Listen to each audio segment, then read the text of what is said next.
Gledate Gorenjska poročila na GIF TV. Lepo pozdravljeni na novinarski konferenci ministra za zdravje Danijela Bešiča Loredana, na kateri se bo minister odzval na zadnje aktualne dogodke. Lep pozdrav vsem, ki ste tukaj z nami in tisti, ki nas spremljate nadaljavo. Na to pa bo kot vedno odgovarjal tudi na vaše vprašanja. Minister, izvolite. Ja, hvala lepa, lep pozdrav. Jaz bi začel kar s temo, ki je bila v medijih zadnje dni najbolj izpostavljena, in sicer primer UKC Ljubljana in nevrokirurg. Jaz bi samo rad izpostavil nekaj točk. Torej, 9.3. je naš urad za nadzor, kakovost in investicije na UKC Ljubljana poslal dopis, kjer smo UKC Ljubljana prosili, da nam v povezavi z dejanjem oziroma s problematiko posredujejo račun, operacijski zapisnik in vso ostalo dokumentacijo. Do danes to ni bilo posredovano, jaz verjamem, da bo UKC Ljubljana to tudi v najkrajšem možnem času dostavil. Če mi dovolite, gre za nedopustno dejanje. Očitno smo odprli Pandorino skrinjico, in sicer izjemno potencialno težkega koruptivnega tveganja in dejanja. Odzivi ljudi na ministrstvu in pisma so številni. Oglašajo se tudi drugi s podatki. Jaz upam, da bodo pristojne institucije svoje delo opravile. Kar se tiče Ministrstva za zdravje, takoj, ko bomo dobili vse podatke iz UKC Ljubljana, ko bomo lahko verodostojno ocenili stanje in situacijo, se bomo lotili dveh zadev. Eno je, v kakšni meri je nevrokirurg zlorabil pooblastila in v kakšni meri je to njegovo dejanje nekaj, kar bi moralo biti povsem nesprejemljivo. In drugi del, v kakšni meri gre za potencialno sistemski problem, kjer se ta modus operandi izvaja še v drugih ustanovah. Skratka, temu bomo prišli do dna. Moja zaveza je, in ta zaveza je bila vedno, da vkolikor obstajajo, in danes vidimo, da so tako visoka koruptivna tveganja, je treba pravzaprav temu priti do dna, in mi bomo prišli z vsemi podatki in tudi potencialno z navodili strani Ministrstva za zdravje, kako naj se v bodoče opravljajo samoplačniške storitve v javnih zdravstvenih zavodih. Očitno bo potrebno neko enotno navodilo in tudi s tem namenom je bil ustanovljen urad za nadzor, kakovost in investicije. Ker je bilo v zadnjih dnevih tudi precej govora o revizijskem poročilu UKC Ljubljana in ker je bilo nekaj netočnih informacij v medijih, naj vam pojasnim, da revizija je tukaj. Revizijsko poročilo je bilo predano meni kot osebno. Gre za poslovno skrivnost. Ta dokument, da sem ga prejel, sem ga mogel seveda ustrezno podpisati. Gre za dokument na več kot 160 straneh, kjer je vse jasno opisano. Dokument ustrezne inštitucije proučujejo in Skupni odziv ministrstva in UKC Ljubljana je predviden na tiskovni konferenci v sredo, kjer bomo predsednica sveta zavoda, direktor UKC Ljubljana, direktor urada za nadzor in sam odgovarjali in pojasnjevali vsebino revizijskega poročila.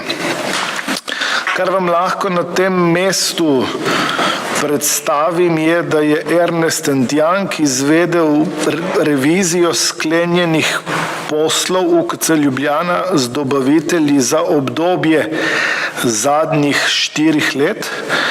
Področje pregleda so bili postopki izbora, ustreznost izbora, ustreznost obstoječega modela plačevanja in predvsem opredelitev tveganj v sodelovanju z dobavitelji. V osnovi, kar vam lahko v tem trenutku pojasnim, so kratke ugotovitve. In sicer se izkazuje več kritičnih neskladij, ki imajo pomembne posledice na poslovanje ali ugled zavoda. Mogoče samo 2 točki. Eno je oddaja naročil brez predhodno izvedenega postopka javnega naročanja ali kratko zapisano drobljenje naročil. Potrjevanje končnih poročil za posamezna javna naročila, pa oddajanje javnih naročil po zakonskem roku. V nadaljevanju je iz poročila moč razbrati, da se ugotavlja dosledno neskladnost z usmeritvami zavoda in ne obravnava ponavljajočih se vprašanj, kot na primer manjkajoči zapisi o odpiranju ponudb, pa manjkajoče naročilnice in prednostne obravnave dobaviteljev pri plačilih. Še točka ali 2. Poročilo je ugotovilo razkorak med tveganji in kontrolo pri ključnih aktivnostih, in sicer v dobaviteljskih strukturah upravljanja in nadzora se kaže možnost, da so prisotni zaposleni UKC Ljubljana in predvsem je videti izjemno pomanjkljivost analitičnih podatkov. Eno ključnih sporočil revizije je, da gre zelo pogosto za nespoštovanje predpisov, predvsem z področja zakona o javnem naročanju. Na tej točki mi dovolite, da pojasnim, da smo o tem poročilu zelo veliko govorili z vodstvom UKC Ljubljana, z direktorjem, tudi z predsednico sveta zavoda. Tudi v ta namen je dokument zaklenjen, ima oznako zaupno oziroma poslovno skrivnost. V tem trenutku in o konkretnih primerih vam kaj več ne morem pojasniti. Mislim, da bodo ena pojasnila tako sistemska kot tista vezana na UKC podana v sredo. Lahko vam pojasnim, da smo se dogovorili, da gre to poročilo tudi predsedniku KPK, zato da bodo videli, po kakem modelu in kako bo narejena revizija dobaviteljskih poslov z vsemi ostalimi bolnišnicami, pa tudi zato, da tisto, kar je bilo opravljeno, se v načrtu, ki smo ga predstavili pred kratkim, ne ponavlja, da se ne obremenjuje UKC Ljubljana. Torej, na kratko, revizija je bila opravljena, poročilo je samo v tiskani obliki, prejel sem ga samo jaz. Še 2 temi, ki sta bili v javnosti posebej izpostavljeni. V medijih se je pojavilo dejstvo, da sem kot minister oziroma da smo na ministrstvu sklenili pogodbe s svetovalci, ki v skupni vrednosti presegajo 1 milijon evrov. Naj vam pojasnim, da smo v letu 2022 oziroma od nastopa 1.6. do današnjega dne izplačali 170 000 evrov, 895, in v ta znesek so všteti vsi davki in prispevki, se pravi prispevek za ZZZS, posebni davek za prejemke, prispevek za poškodbe pri delu in prispevek za invalidnost. Seveda nas je zanimalo, kje mi smo in ali je res dejstvo, da tako zelo presegamo zneske, ki so bili običajni na ministrstvih. Pa gremo lepo po vrsti. Moj predhodnik Janez Poklukar je od 23.2.2021 do 1.6.2022 sklenil 172 različnih pogodb v vrednosti 1 261 000 in nekaj malega več. Tomaž Gantar je od 13.3.2020 do 18.12.2020, se pravi v 7 oziroma 8 mesecih, 9, no če gledamo, sklenil 157 različnih pogodb v vrednosti 1 464 000 evrov. Aleš Šabeder, ki sedaj vodi urad za nadzor, je od 27.3.2019 do 13.3.2020 sklenil 172 pogodb v vrednosti 1 150 000 evrov in nekaj malega več, in samo Fakin, ki je v 6 mesecih, se pravi od 13. septembra 2018 do 20.3.2019, sklenil kar za 174 pogodb v vrednosti 980 000 evrov. Se pravi, če pogledamo zneske, vidimo, da smo bolj ali manj vsi ministri bili prisiljeni v sklepanje različnih pogodb in da ti zneski, o katerih se pogovarjamo, v ničemer ne izstopajo od običajnega. Še 2 informaciji sta zaokrožili oziroma je bilo spraševano, in sicer ali držijo informacije, da smo na ministrstvu pripravili izhodišča za 2 zakona, in sicer zakon o digitalizaciji in zakon o strukturni spremembi ZZZS. Držita obe informaciji. Mi smo pripravili in pravzaprav v celoti uskladili zakon o informacijskem sistemu v zdravstvu. Gre za to, da želimo omogočiti enotnost in povezljivost podatkov v nacionalnem e-kartonu. Želimo večjo zasebnost in večjo moč pacientov pri samoodločanju o svojih zdravstvenih podatkih. Na ministrstvu verjamemo, da pripravljamo teren za prihodnost, saj se tako digitalizacija kot zdravje in zdravljenje z uporabo sodobnih tehnologij sta nujno potrebna v 21. stoletju. S pripravo tega predloga zakona in potem seveda z rednim postopkom želimo, kolikor bo zakon sprejet in implementiran, seveda priti do večje kakovostne obravnave pacientov, do večje prijaznosti za pacientov, do večje dostopnosti, saj bo prišlo do izjemnega administrativnega razbremenitve, se pravi zdravnikov in tudi sester. Nam se zdi ključno oziroma gre za izjemno pomemben zakon za kakovost in varnost na eni strani, za transparentnost in seveda za opolnomočenje pacientov na drugi strani. Usporedno seveda smo pripravljali izhodišča za strukturno spremembo Zavoda za zdravstveno zavarovanje.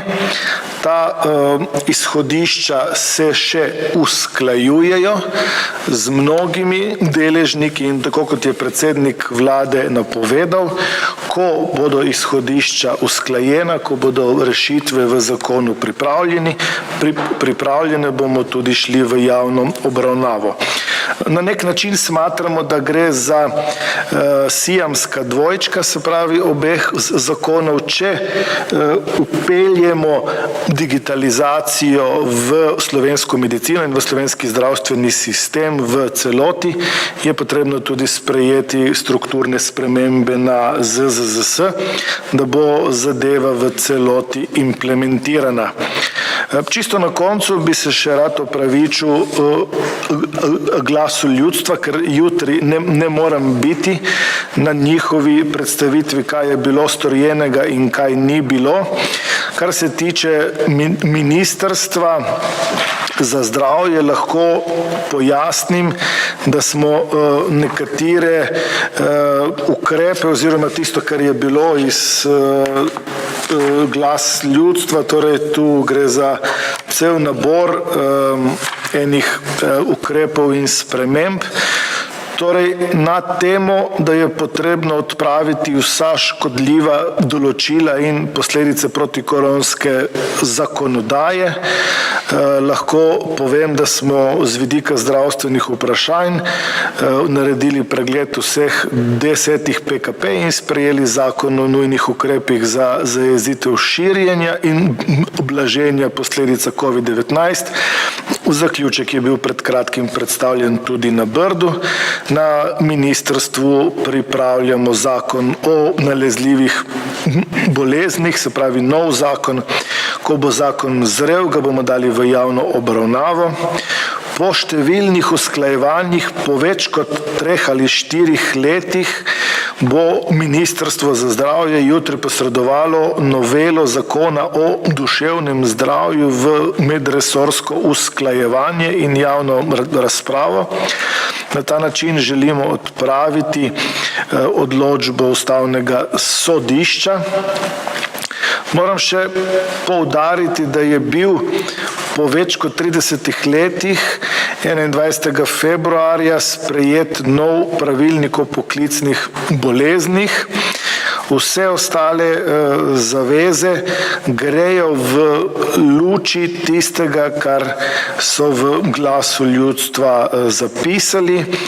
Tako da mi menimo, da sledimo tistemu, tudi naša koalicijska zaveza in naši koraki, ki so bili že predstavljeni, grejo v tej smeri.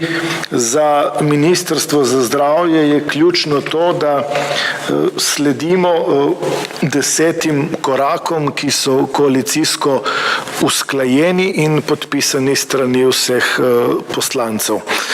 Tako da, če lahko ocenim in lahko še povem čisto na koncu, da ob dejstvu, da imamo interpelacijo, se pravi SDS-a na delo vlade, na Ministrstvu za zdravje intenzivno pripravljamo vse tisto, kar smo od 1. junija do danes opravili in bomo to tudi seveda ustrezno delili z javnostjo.